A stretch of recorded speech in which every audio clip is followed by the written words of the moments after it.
So my name is Samuel Bilodeau. I am the head of technology at Mystery Box, and I do the majority of our HDR color correction work.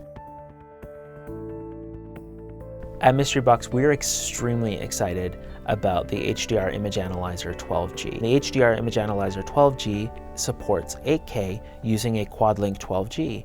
So with the cables that we already have in place, we're going to be able to deploy 8K in our color correction facilities. We're going to be able to work in 8K, and the HDR Image Analyzer is not going to skip a beat. It's going to be right there ready for us to be grading and monitoring in 8K. The HDR Image Analyzer supports camera log input.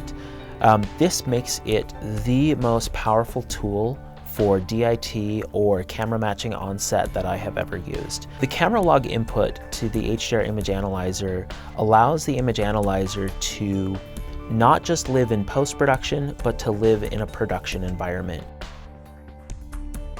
The HDR Image Analyzer's pixel picker allows you to select a specific pixel and then see what its RGB values, its YCBCR values, or HSL values, or nits values are, so that you can determine at a pixel by pixel level exactly what brightness is, exactly what color ranges are within your image. For me, the most powerful tool of the HDR Image Analyzer is the CIE Gamut tool. This is a filtered view, so it's not trying to show you every pixel within it, but it's showing you kind of a heat map of where your colors land within the image. The HDR Image Analyzer offers some false color out of gamut modes. These are selectable. You can define when you want it to say that you're out of gamut. That makes sure that if you are looking at the image or the reference image on the display visually, you don't have to necessarily go and try and look at where the data is. It's going to highlight on the HDR Image Analyzer the specific regions of your image that have gone out of the gamut that you've said.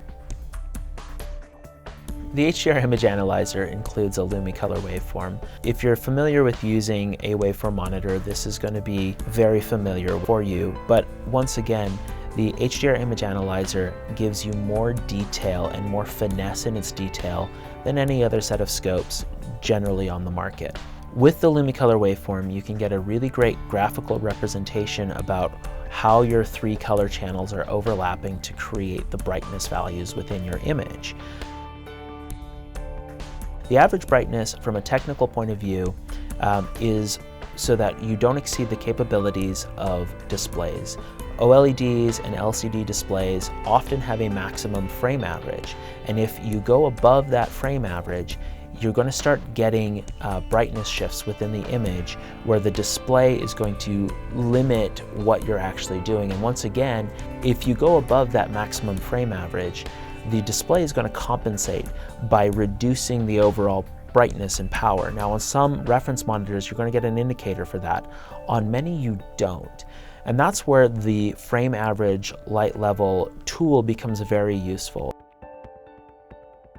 HDR Image Analyzer gives me quick setups, so changing between my HDR modes, my SDR modes, or if I'm doing some other kind of setup on set, I can quickly switch the HDR Image Analyzer into the mode that I need it to be operating in. The right transfer function, the right color space, the right layout of all of the tools that I want. That makes sure that I'm not being slowed down by the analyzer. When I need it to do something, changing it from the current mode into the mode that I need it to be in is usually just a couple of mouse clicks away, and I'm really good to go right from there.